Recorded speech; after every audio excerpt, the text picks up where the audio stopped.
kata abal-abal ini banyak sekali kalimatnya. Ada abal-abal, ada wartawan Bodrex ya misalnya. muntaber, bodrek, Iya. dan ada yang wartawan nulis-nulis gitu. Iya, iya. Punya ID card tapi nggak pernah tahu bagaimana profesi yang sebetulnya dia jalankan. Gitu. Iya. MPTP online dimanapun kalian berada pada pagi hari ini, yang kalau dari dalam sih kayaknya mendung-mendung nih ya cuaca ya, tapi tidak semendung hati kita ya Pak Bang, Bang Sangki ya. Hari ini kita kedatangan tamu, seorang ketua ya, seorang ketua PWI Kabupaten Tangerang. Betul ya Bung Sangki ya? Beliau menjabat sebagai ketua PWI Kabupaten Tangerang. Kalau untuk medianya di mana Bung Sangki? Masih di Tangerang Express. Oh iya, satu media besar ini di kota Tangerang, media lokal Tangerang itu adalah Harian Tangerang Express ya. Harian Tangerang Iya, Express. mantap Bung Sangki. Apa kabar Bung Sangki? Alhamdulillah sehat berkat doa teman-teman. Iya, ya. Terima kasih sudah mau memenuhi undangan dari bincang-bincang sejenak di MPTP Online. Dengan senang hati. Kita mungkin ngobrol-ngobrol ringan aja nih ya. Siap. Ya tentunya adalah saya nggak akan bertanya soal ekonomi ya, tapi masalah seputar jurnalis ya. Dan tentunya adalah yang dikomandoi oleh Bung Sangki ini, yaitu PWI Kabupaten Tangerang. Baik, siap. Bung Sangki terpilih sebagai ketua PWI Kabupaten Tangerang itu pada tahun berapa dilantiknya itu? Cerita sedikit ke Ya, belakang. silakan. Waktu dulu sebetulnya udah lama juga ya.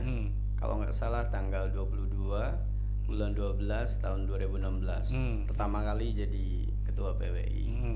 Itu periode pertama. Kemudian yang kedua itu bulan 9 tahun 2019 kemarin. Jadi setahun nih kesini nih periode keduanya. Alhamdulillah. Jadi udah periode kedua ya? Periode kedua. Mantap. Sampai berapa kali? Bebas nggak? Ada tentuannya ya? Ada ketentuan. Oh iya. Hanya 2 kali aja. Oke. Nggak boleh banyak-banyak. Iya.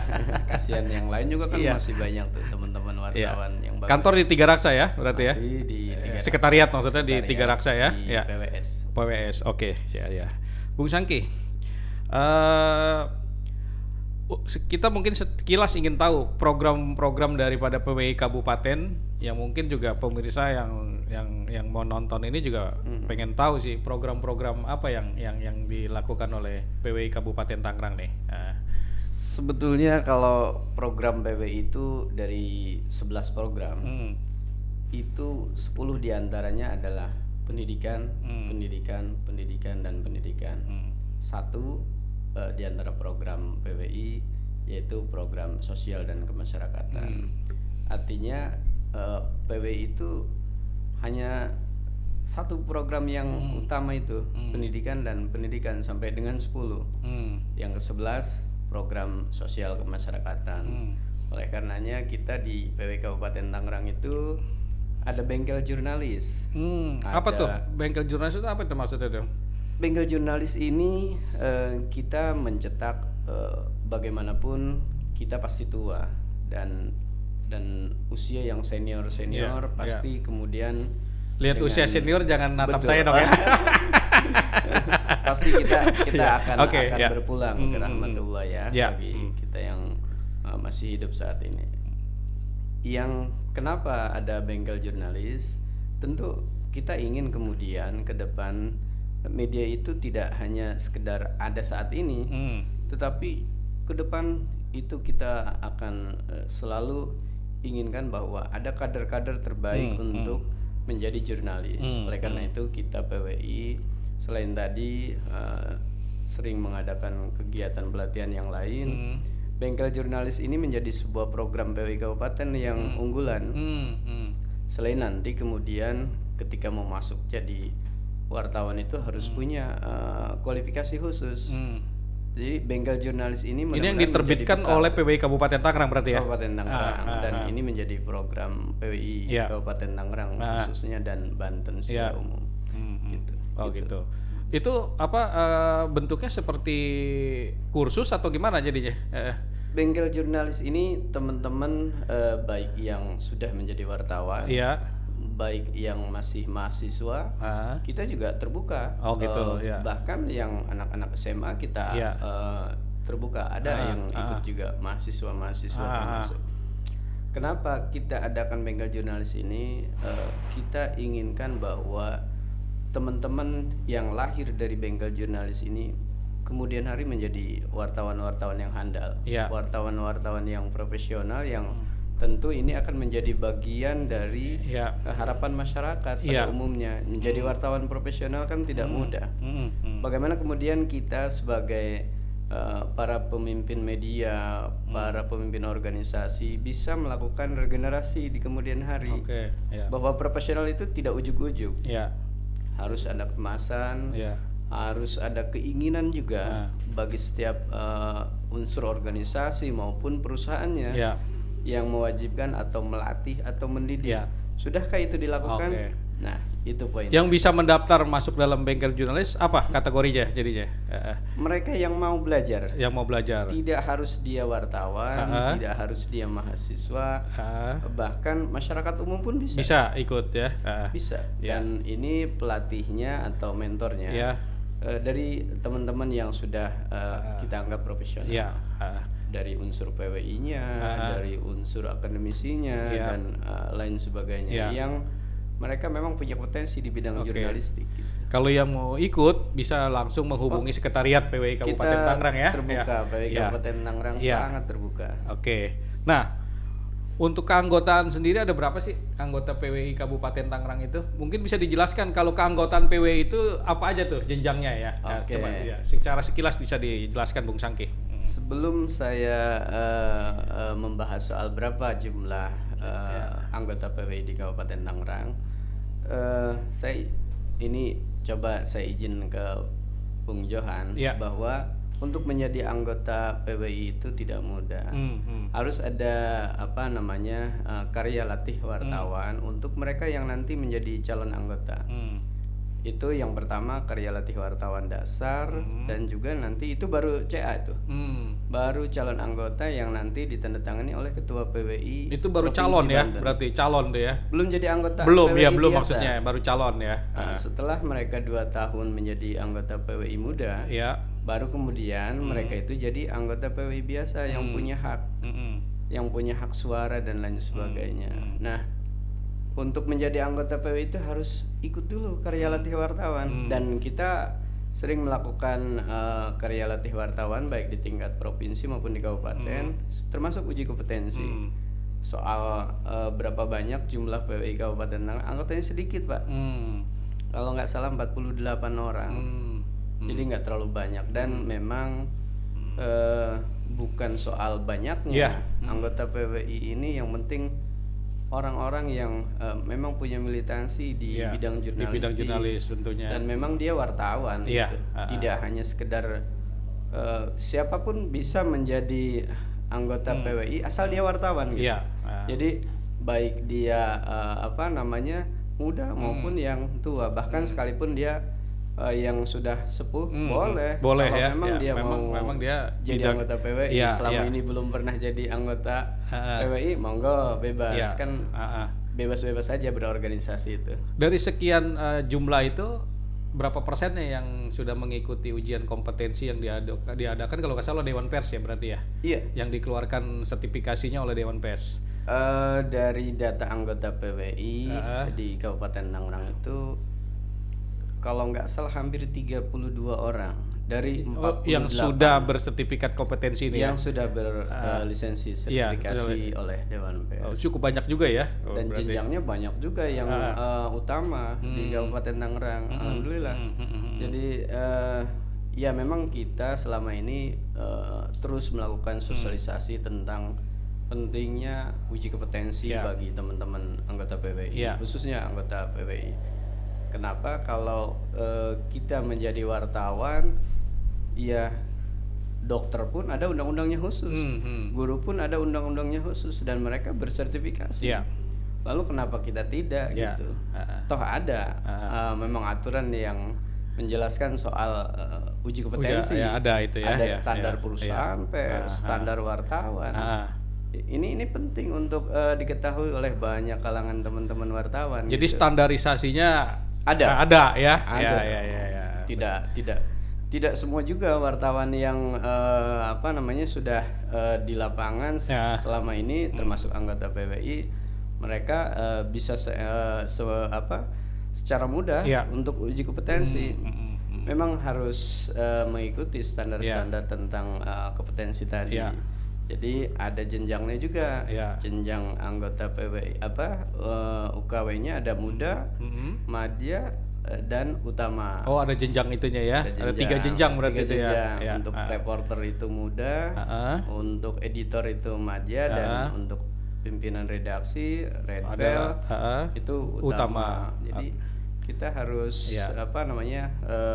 mengacu pada ketentuan Dewan Pers tadi. Bagi teman-teman yang mungkin ingin mendapatkan informasi lebih lanjut tentang ujian kompetensi, bisa menghubungi sekretariat PWI setempatnya berarti ya. Kita sangat terbuka dan teman-teman, bahkan kami selalu berharap bahwa ada generasi-generasi kemudian yang memang paham tentang wartawan, paham tentang jurnalis. Tidak hanya sekedar liputan, tetapi bagaimana kemudian mentaati tentang kode etik tadi jurnalistik gitu.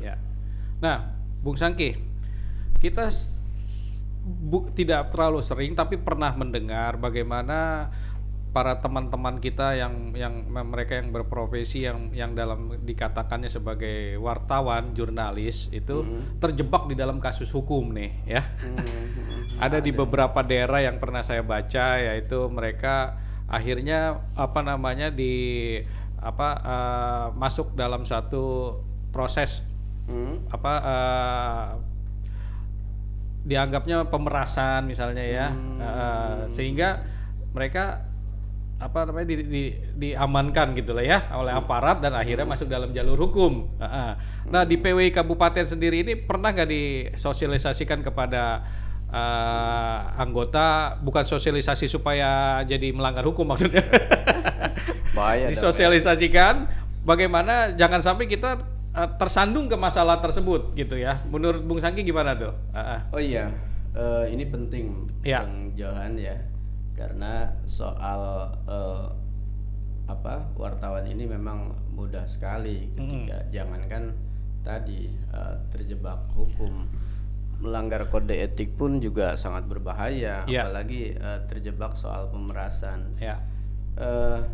Kita sadar bahwa dalam kondisi apapun masyarakat pers itu akan mudah sekali bisa juga terjebak karena mereka tidak tahu adanya kode etik jurnalistik. Bisa juga memang soal kebutuhan. Kebutuhan dalam artian begini. Makanya ada standarisasi tentang perusahaan pers, yang mana perusahaan pers wajib mensejahterakan si reporter-reporternya itu atau wartawannya ini. Nah, ini penting. Kenapa? Kalau wartawannya tidak sejahtera, tidak baik dalam artian manajemen perusahaan persnya, maka ini akan membawa potensi pemicu kepada si wartawannya.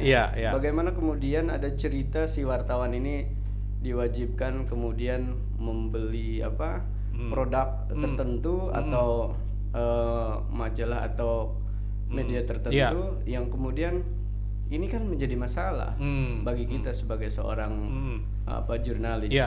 Di satu sisi kita harus mengedepankan bagaimana kemudian produk yang kita jual, yang kita suguhkan ke masyarakat ini baik. Jadi baik untuk dibaca, baik juga untuk kemudian dikonsumsi oleh masyarakat. Kenapa? Karena salah satu tanggung jawab kita adalah bagaimana kemudian memberikan informasi yang baik dan benar. Ada 4 fungsi pers ini, fungsi informasi, pendidikan, hiburan, dan juga kontrol sosial. Selain 4 fungsi tadi, kemudian ada salah satu fungsi ekonomi. Nah, dalam fungsi ekonomi ini, di sanalah peran perusahaan pers untuk kemudian mensejahterakan wartawannya dan termasuk semua unsur yang ada di perusahaan persnya tadi. Nah, ini kenapa ada standar perusahaan pers, supaya perusahaan pers itu juga perusahaan yang sehat jadinya ya. Betul. Makanya perusahaan pers ini selain mereka wajib berbadan hukum, ada fungsi ekonomi tadi, di mana pers ini boleh mencari uang sebanyak mungkin, tetapi dengan jalur yang baik dan benar. Perusahaannya diwajibkan membayar pajak dan lain sebagainya, termasuk tadi standar bagaimana kemudian perusahaan pers ini bisa berjalan. Tentu ada peran-peran, itu peran pemerintah dan lain sebagainya. Nah, Bung Sangki, tadi ada disebutkan salah satu fungsinya adalah sebagai social control ya. Iya. Selama ini kan mungkin setiap organisasi kewartawanan tentu punya kemitraan dengan Pemda-Pemda setempatnya ya, baik kepada ketiga pilar yang ada atau kepada apapun baik pemerintah maupun swasta dan lain sebagainya. Apakah marwah sebagai pers jadi agak sedikit susut atau berkurang ketika kita sudah bermitra dengan dengan Pemda atau apa ya? Menurut pendapat Bung Sangki gimana deh ya, fungsi kita sebagai jurnalisnya deh? Yang pasti kalau kita sebagai wartawan, kita harus tetap melaksanakan 4 fungsi tadi. Iya kan, bahkan wartawan itu tidak boleh diintervensi oleh perusahaan pers, apalagi dengan mitra kerja kita pemerintah daerah. Harus tentu kita jalan dengan sesuai tupoksi kita, 4 fungsi tadi. Fungsi ekonomi itu beda sisi, karena itu bukan fungsi wartawan. Ada namanya marketing untuk menawarkan iklan advertorial dan lain sebagainya.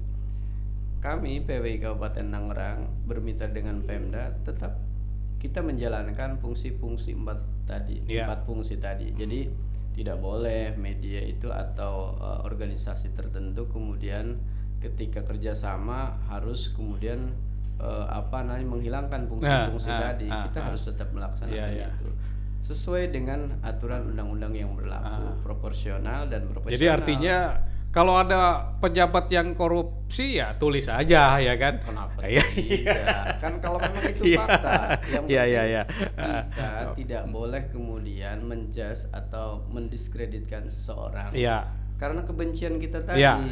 Kenapa? Di kode etik jurnalistik itu yang paling pasal pertama, nurani kita tidak boleh ada tendensi negatif. Jadi yang saya ingat betul bahwa fungsi pers ini fungsi informasi, fungsi pendidikan, fungsi hiburan, fungsi kontrol sosial. Informasi ini yang bagaimana? Kami kalau di ajaran agama Islam tentu ini sebagai penyampai kebaikan. Karena dari sana kita sudah dibentuk kemudian untuk memberikan informasi ini yang bisa dipertanggungjawabkan, baik itu kepada publik, masyarakat maupun kepada Tuhan. Jadi kalau kita memberikan informasi tidak sesuai dengan kaidah tadi, maka bagaimana kemudian nasib bangsa kita nanti? Dan paling berbahaya adalah hoax itu ya. Nah, itu yang paling berbahayanya itu. Makanya wartawan dari PWI jangan sampai terjebak dengan hoax ini ya. Betul, dan kita sudah mendeklarasikan PWI Kabupaten Tangerang, dan bahkan saya pernah di istana waktu itu dengan Pak Wakil Presiden. Kita ada deklarasi Jawara. Bukan Jawara ya, Jawara, Jaringan Wartawan dan Masyarakat Anti Hoax. Termasuk kita di Kabupaten Tangerang ada komunitas itu, dan salah satunya unsur-unsur pimpinan yang ada di Kabupaten. Gitu. Oke, Bung Sangki, sedikit lagi nih ya. Sebelum pertanyaan terakhir, kadang-kadang ada orang yang menjuluki saya sih tidak bukan untuk menjustis atau untuk menghakimi seseorang yang berprofesi jurnalis. Kadang-kadang dari kalangan narasumber menyebutnya dengan kata, mungkin karena dia merasa sering terganggu dengan menurut versi dia, jadi dia menganggap disebut dengan kata abal-abal deh ya. Itu kan kurang enak kedengarannya tuh. Apalagi ada di depannya wartawan abal-abal. Sebetulnya menurut Bung Sangki ini sebetulnya jangan sampai ada apa gimana kalimat ucapan kata wartawan abal-abal ini, kalau menurut Sangki gimana dong kira-kira? Iya, memang sulit menghilangkan itu. Tetapi pada prinsipnya kita sebagai organisasi profesi yang di-endorse oleh Dewan Pers, PWI Kabupaten Tangerang pada umum khususnya, kita selalu berharap ke teman-teman tidak ada anggota PWI yang begitu. Nah, untuk bagi yang belum jadi anggota di organisasi tertentu, kita sering mengingatkan teman-teman, ayo bergabung dan bergabung di mana saja boleh, karena ada kebebasan berorganisasi. Betul. Nah, kata abal-abal ini banyak sekali kalimatnya. Ada abal-abal, ada wartawan Bodrek ya misalnya. Bodrek, dan ada yang wartawan nulis-nulis gitu. Punya ID card tapi nggak pernah tahu bagaimana profesi yang sebetulnya dia jalankan gitu. Nah, ini memang masih ada tentu dan ini sulit dihilangkan, tapi peran teman-teman wartawan tentu bisa mengajak mereka untuk kita bina bersama-sama, baik itu PWI, AJI dan IJTI dan lain sebagainya, untuk kemudian ketika ada wartawan-wartawan oknum-oknum yang begitu, bukan wartawan, oknum, kita ajak bahwa luruskanlah apa yang menjadi tugas pokok dan fungsi pers ini seperti ini, begitu. Ya, kita menarik sekali nih ya. Sebetulnya masih banyak ini, ada sekitar 302 pertanyaan lagi, tapi karena waktunya banyak juga ya. Sebelum yang saya akhiri, tapi ini adalah penting biasanya di penutup, singkat aja harapannya Bung Sangke, PWI Kabupaten Tangerang ke depannya, singkat aja. Pasti kita berharap bahwa media ini tetap menjaga marwah wartawan dan mentaati kode etik profesinya, karena ketika kita keluar dari kode etik jurnalistik atau ruh yang kita bawa ini pasti akan hilang. Jadi jangan sampai profesi kita itu tergerus karena kita sendiri yang melanggar kode etik. Laksanakan kode etik, upayakan apapun ceritanya di lapangan itu taati kode etik jurnalistik. Maka akan selamatlah kita sebagai wartawan, dan wartawan ini nanti pasti akan dipertanggungjawabkan di akhirat. Jadi jadilah wartawan yang baik yang mentaati kode etik jurnalistik. Sekali lagi terima kasih Bung Sangke sudah mau hadir di acara bincang-bincang sejenak EPTP online ini. Senang Jadi social control itu sebagai jurnalis adalah marwahnya. Jadi itu jangan sampai hilang. Tapi juga kita tidak boleh melanggar daripada kode etik daripada jurnalis itu sendiri. Check and balance adalah salah satunya untuk kita tetap di dalam jalur tersebut, sehingga kita juga harus sesuai fakta menulis apa yang kita tulis, jangan sampai kita terjebak di dalam hoax. Terima kasih, sampai ketemu dengan acara bincang-bincang selanjutnya.